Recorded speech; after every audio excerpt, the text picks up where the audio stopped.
एक बार किसी जिज्ञासु ने किसी संत से पूछा, महाराज ईश्वर कहाँ हैं? संत ने कहा, ईश्वर सब में है। परमात्मा सिर्फ वहाँ ही नहीं है जहाँ तुम प्रार्थना करते हो। परमात्मा वहाँ भी है जहाँ तुम गुनाह करते हो। भगवान हर जगह है। संसार की हर एक वस्तु, व्यक्ति, हर एक प्राणी में है। तभी रास्ते पर एक हाथी बेकाबू होकर भागता नजर आया।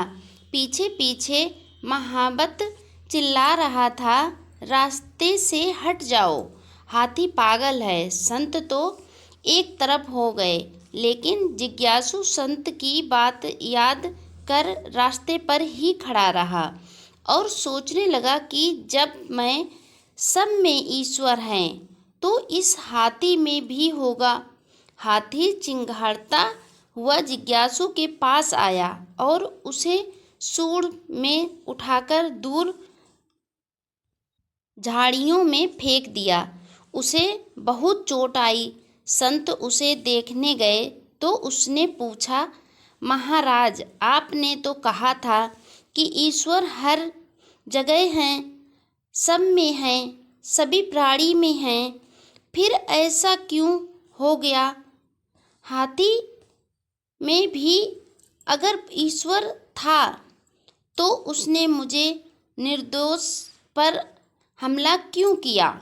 संत ने कहा, ईश्वर तो उस महावत में भी था जो हाथी के पीछे पीछे चिल्लाता आ रहा था कि हाथी पागल है। तुमने उसकी बात क्यों नहीं सुनी? नंबर 2, किसी जंगल में एक संत कुटिया बनाकर रहते थे।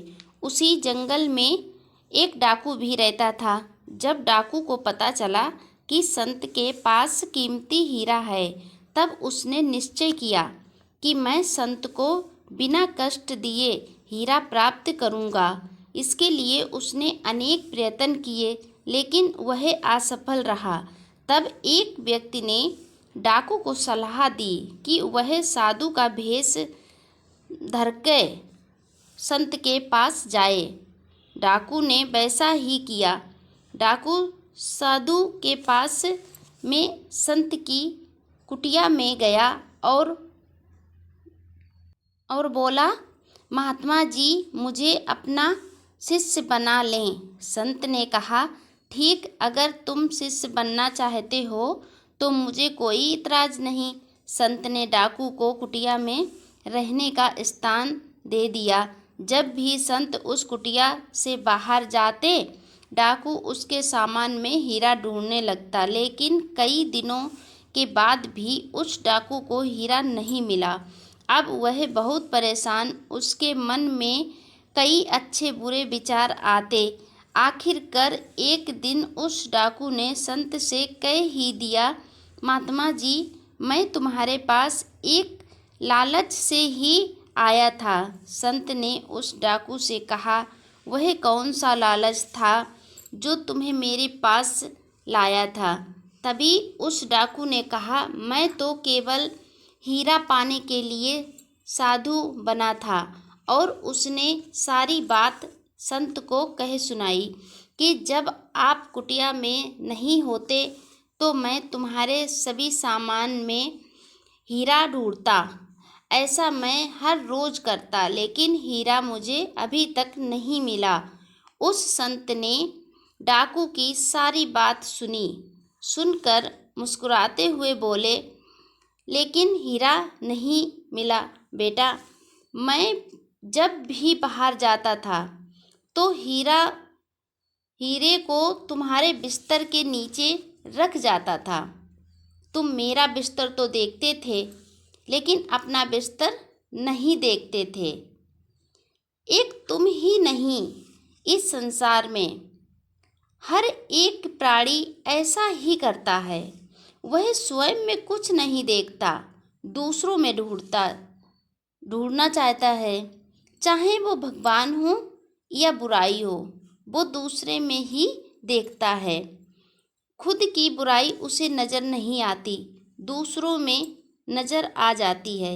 यही काम भगवान के साथ करता है।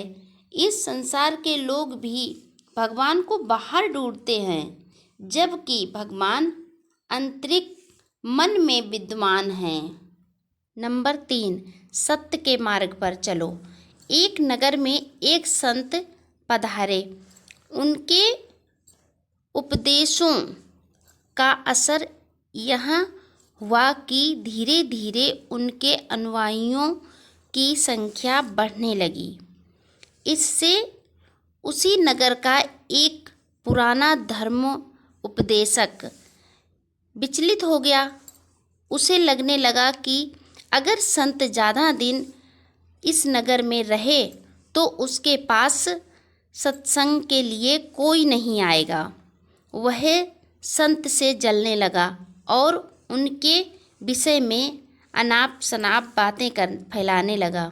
संत के बारे में किया गया दुष्प्रचार एक दिन उनके एक नज़दीकी शिष्य के कान में पड़ा।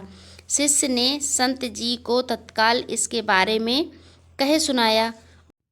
उसने यह भी कहा कि नगर का पुराना धर्म उपदेशक आपके बारे में उल्टी सीधी बातें कर रहा है, इसलिए आपको इसका प्रतिवाद करना चाहिए। संत यह सुनकर मुस्कुराते हुए बोले, जो लोग मेरे बारे में ऐसी बातें कहते हैं तो उन्हें मैं क्यों भला बुरा बोलूं? क्या मेरे प्रतिवाद करने से मेरे विरोधी चुप हो जाएंगे या मेरे विरोध चल रहा दुष्प्रचार थम जाएगा? यह कहकर उन्होंने शिष्य को यह कहानी सुनाई। रास्ते से एक हाथी जा रहा था।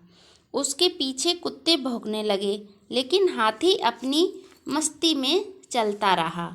कुत्ते काफ़ी देर तक भौंकते हुए हाथी के पीछे पीछे चलते रहे, लेकिन आखिरकार थक कर लौट गए। हाथी अगर कुत्तों को समझाने लगता, डांटने लगता या चुप कराने लगे तो इसका मतलब यह है कि वह कुत्तों की बराबरी कर रहा है। वह अपनी गरिमा भूल गया है।